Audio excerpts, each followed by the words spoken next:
Hi guys! Sa video na ito ay magluluto tayo ng Maja Blanca. Ito yung take ko sa recipe na ito at naalala ko tuwing Pasko at Bagong Taon, ito yung isa sa mga kakanin na niluluto ng nanay ko. At sa recipe kong ito, I promise, masarap siya. Alright, so umpisahan natin. Kailangan natin ng coconut milk, cornstarch, whole milk, evaporated milk, white sugar, cashew nuts, salt at saka tubig. Yun lang. So, sa lista ng mga ingredients ay nasa description bar yan. Down below, check nyo lang.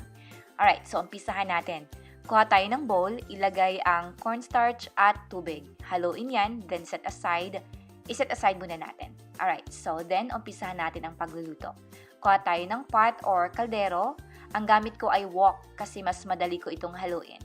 Ilagay ang coconut milk, whole milk, evaporated milk, white sugar, at saka yung salt. Haluin for a minute, tapos hayaan natin itong kumulo for 12 minutes on medium heat.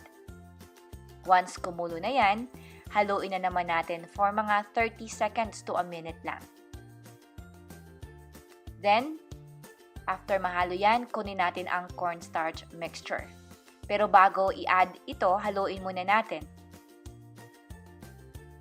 Then, ilagay natin sa coconut milk mixture. Once ma-add na, mga seconds lang yan, makikita nyo na agad na mag-thicken na yung mixture. So, after after nyong ihalo nyan, mga a minute lang muna, i-adjust natin ang apoy into medium-low. Then, continue lang talaga ang paghahalo nito.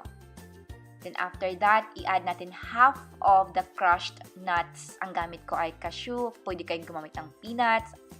Any nuts na gusto nyo. Mas prefer ko yung roasted kasi para sa akin mas masarap yung lasa ng roasted nuts.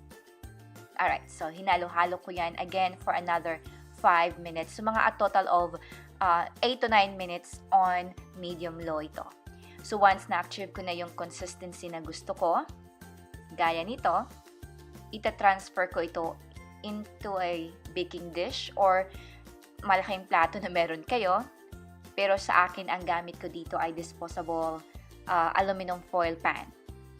Then, after nyan, i-sprinkle natin yung half of the remaining nuts na gamit ko, which is cashew. Alright. And then, after nyan, i-cool off muna natin ito or i-set aside for about 20 minutes before natin i-serve. And this is what it looks like after 20 minutes. Masarap talaga siya at sa dalawang slice na yan, kinain ko talaga lahat. Alright, so thank you so much for watching.